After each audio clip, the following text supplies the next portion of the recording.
السلام علیکم۔ آپ سب کا ہمارے چینل چراغ حق میں خوش آمدید۔ ہمارا مقصد یہاں سیرت النبی کے وہ پہلو سمجھنا ہے جو صرف علم ہی نہیں بلکہ دل و دماغ کو بھی روشن کرتے ہیں۔ ہماری پچھلی ویڈیو میں ہم نے حلف الفضول معاہدے کے بارے میں بات کی تھی، جو مکہ میں انصاف اور عدل کا ایک مثالی پیمانہ تھا۔ حضرت محمد صلی اللہ علیہ وسلم کا اس معاہدے میں شامل ہونا ان کی عظیم شخصیت اور انصاف پرستی سوچ کو واضح کرتا ہے۔ اگر آپ نے وہ ویڈیو نہیں دیکھا تو ضرور دیکھیں تاکہ آپ محمد صلی اللہ علیہ وسلم کے بچپن اور ان کے اخلاقی پہلوؤں کو اچھی طرح سے سمجھ سکیں۔ آج کی ویڈیو میں ہم بات کریں گے کہ نبی صلی اللہ علیہ وسلم پر وحی کا نزول کس طرح ہوا، اس پر حضرت ورقہ بن نوفل کا کیا جواب تھا، اور پہلی وحی سے پہلے جو سپنے آپ صلی اللہ علیہ وسلم کو آتے تھے ان کا کیا مقام ہے۔ چلیے اس قصہ وحی کو سمجھنے کے لیے ترتیب سے آگے بڑھتے ہیں۔ حضرت محمد صلی اللہ علیہ وسلم جب 40 سال کے ہوئے تو اللہ تعالیٰ نے انہیں پیغمبر بنانے کا ارادہ فرمایا۔ اس وقت عرب میں جہالت، ظلم اور گمراہی کا دورہ تھا۔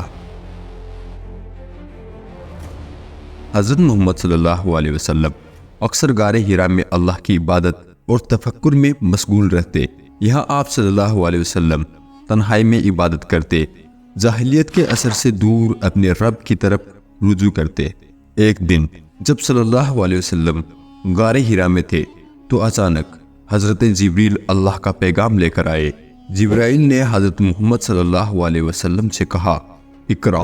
حضرت محمد صلی اللہ علیہ وسلم نے جواب دیا کہ میں پڑھنا نہیں جانتا۔ حضرت جبرائیل نے آپ صلی اللہ علیہ وسلم کو مزید 3 بار زور سے گلے لگایا اور پھر وہی کلام فرمایا جو سورہ علق کے پہلے 5 آیت میں ہے۔ یہ کلام سن کر آپ صلی اللہ علیہ وسلم پر ایک خاص حالت طاری ہوئی۔ یہ تجربہ اتنا عظیم تھا کہ آپ صلی اللہ علیہ وسلم گھبراہٹ اور اضطراب میں گھر لوٹ آئے۔ جب آپ گھر آئے تو آپ کی حالت بدلی ہوئی تھی۔ آپ نے حضرت خدیجہ سے کہا کہ مجھے اوڑھا دو۔ حضرت خدیجہ نے آپ کو چادر میں لپیٹ دیا اور تسلی دی۔ جب آپ صلی اللہ علیہ وسلم کی گھبراہٹ تھوڑی کم ہوئی تو آپ نے ساری بات حضرت خدیجہ کو سنائی۔ حضرت خدیجہ نے آپ کو تسلی دی اور کہا، آپ پر کبھی کوئی برائی نہیں آئے گی۔ آپ اپنے قبیلے کو سنبھالتے ہیں، غریبوں کی مدد کرتے ہیں، وعدہ نبھاتے ہیں اور ہمیشہ سچ بولتے ہیں۔ حضرت خدیجہ رضی اللہ تعالیٰ عنہ آپ کو اپنے چچا زاد بھائی ورقہ بن نوفل کے پاس لے گئی، جو ایک عالم تھے اور تورات اور انجیل کا علم رکھتے تھے۔ ورقہ بن نوفل نے آپ کی بات سنی تو کہا کہ یہ کلام وہی ہے جو اللہ نے موسیٰ علیہ السلام پر بھیجا تھا۔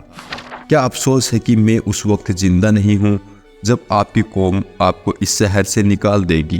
حضرت صلی اللہ علیہ وسلم نے حیرانی سے پوچھا، کیا وہ مجھے نکال دیں گے؟ ورقہ نے جواب دیا، ہاں، کوئی بھی شخص جو اس قسم کا پیغام لے کر آتا ہے اسے مخالفت کا سامنا ضرور کرنا پڑتا ہے۔ ورقہ نے پھر کہا کہ اگر وہ اس وقت زندہ ہوتا جب آپ کے مخالف اٹھتے تو وہ ضرور ان کا مددگار بنتا۔ اس کے بعد ورقہ جلدی ہی وفات پا گئے۔ پہلی وحی کے نازل ہونے سے کچھ عرصہ پہلے آپ کو صحیح اور سچے سپنے دکھائی دیتے۔ جو بھی سپنا آپ دیکھتے وہ بالکل ویسے ہی حقیقت میں سامنے آتا۔ اس کو رؤیا صادقہ کہا جاتا۔ یہ ایک اشارہ تھا کہ آپ کو ایک خاص طرح کے کام کے لیے منتخب کیا گیا ہے۔ یہ سپنے وحی کے لیے آپ کو تیار کر رہے تھے۔ پہلی وحی کے بعد اسلام کی دعوت شروع ہوئی۔ سب سے پہلے حضرت خدیجہ نے ایمان قبول کیا، اس کے بعد حضرت علی جو اس وقت چھوٹے بچے تھے، اور پھر حضرت ابوبکر صدیق۔ اس کے بعد آپ نے لوگوں کے سامنے اپنی نبوت کی چرچا کی اور لوگوں کو اسلام کے بارے میں بتانے لگے۔ لوگوں نے آپ کو جھٹلایا اور آپ کی برائی شروع کر دی۔ آپ کو لوگوں کی ایسی باتیں سن کر بہت دکھ ہوتا اور آپ دکھی حالت میں اپنے گھر واپس آتے۔ اس سمے حضرت خدیجہ آپ کو دلاسا دیتی اور آپ کا دکھ کم کرتی۔ حضرت خدیجہ آپ کے لیے سب سے بہترین شریک حیات ثابت ہوئی۔ ایک دن آپ اپنے گھر میں تھے، حضرت جبریل آئے۔ انہوں نے کہا کہ خدیجہ کو ان کے رب کا سلام پہنچا دیجیے، اور آپ نے بتایا کہ مجھے حکم دیا گیا ہے کہ میں خدیجہ کو ایک ایسے موتیوں کے گھر کا شبھ سماچار دے دوں جس میں نہ شور ہوگا نہ کوئی دکھ۔ آپ کے مخالف آپ کے گھر کے پاس آ کر شور کرتے اور آپ کے راستے میں کانٹے ڈال دیتے تھے۔ اسی وجہ سے خدا نے اپنے فرشتے کے ذریعے حضور صلی اللہ علیہ وسلم کو ایسی خبر دی۔ حضرت خدیجہ کے بعد ایمان لانے والوں میں سب سے پہلے تھے حضرت علی۔ اس سمے حضرت علی کی عمر صرف 10 سال تھی۔ حضرت علی بن ابی طالب نے آپ کے ساتھ نماز پڑھی۔ محمد صلی اللہ علیہ وسلم نے حضرت علی کو ان کے والد ابو طالب سے لے لیا تھا اور وہ آپ کے ساتھ رہنے لگے تھے۔ مکہ کی حالت اس سمے حضرت محمد صلی اللہ علیہ وسلم اور اسلام کے مخالف تھی۔ اسی وجہ سے جب نماز کا سمے آتا تو آپ مکہ کی گھاٹی کی اور چلے جاتے۔ حضرت علی بھی آپ کے ساتھ آتے، وہاں دونوں چھپ کر نماز پڑھتے۔ ایک دن اسی طرح جب دونوں نماز پڑھ رہے تھے، ابو طالب وہاں آ گئے۔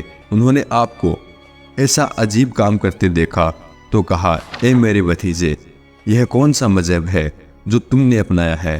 محمد صلی اللہ علیہ وسلم نے ان کو اپنے پیغمبر بنائے جانے کی خبر دی اور انہیں اسلام اپنانے کے لیے کہا۔ ابو طالب نے اتر دیا، اے میرے بھتیجے، میں باپ دادا کے مذہب کو نہیں چھوڑ سکتا، لیکن خدا کی قسم جب تک میں زندہ ہوں تمہارے اوپر کوئی ایسی بات نہیں آئے گی جو تمہیں ناپسند ہو۔ محمد صلی اللہ علیہ وسلم کا ایک غلام تھا، ان کا نام زید بن حارثہ تھا۔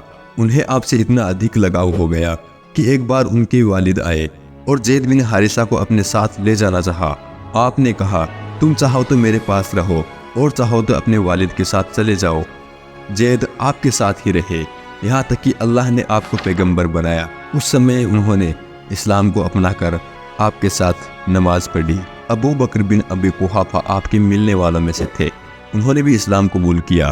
اچھے اخلاق کی وجہ سے لوگوں کو ان سے لگاؤ تھا اور وہ ایک تاجر تھے، اسی وجہ سے کافی لوگوں سے ان کی میل ملاقات تھی۔ انہوں نے اپنے جاننے والوں میں اسلام کی تبلیغ شروع کی اور ان کی وجہ سے بہت سے لوگ مسلمان ہو گئے۔ مثال کے طور پر عثمان بن عفان، زبیر بن العوام، عبد الرحمن بن عوف، سعد بن ابی وقاص، طلحہ بن عبید اللہ وغیرہ۔ یہ 8 لوگ تھے جنہوں نے شروعاتی سمے میں اسلام کو اپنایا تھا۔ محمد صلی اللہ علیہ وسلم نے ابو بکر بن ابی قحافہ کے لیے کہا کہ میں نے جس انسان کو بھی اسلام کے لیے بلایا اس نے اس کے ماننے میں کچھ نہ کچھ سوچ وچار کیا، لیکن ابو بکر بن ابی قحافہ نے کچھ سوچ وچار نہ کیا۔ جب میں نے ان کے سامنے اسلام کی باتیں کی تو انہوں نے بنا کسی سوچ اور بنا کسی دیری کے اس کو مان لیا۔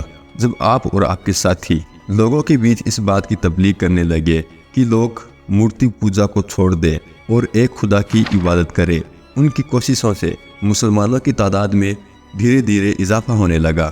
شروعاتی دنوں میں آپ صلی اللہ علیہ وسلم کس پرکار سے لوگوں سے اسلام کی باتیں کرتے تھے۔ عمرو بن ابسہ نامک ایک آدمی اونٹ پر سوار ہو کر آپ کے پاس آئے اور انہوں نے کہا، اے محمد، کیا اللہ نے آپ کو پیغمبر بنا کر بھیجا ہے؟ آپ نے کہا، ہاں۔ انہوں نے کہا، اے خدا کے پیغمبر، مجھ کو وہ بات بتائیے جو اللہ نے آپ کو بتائی۔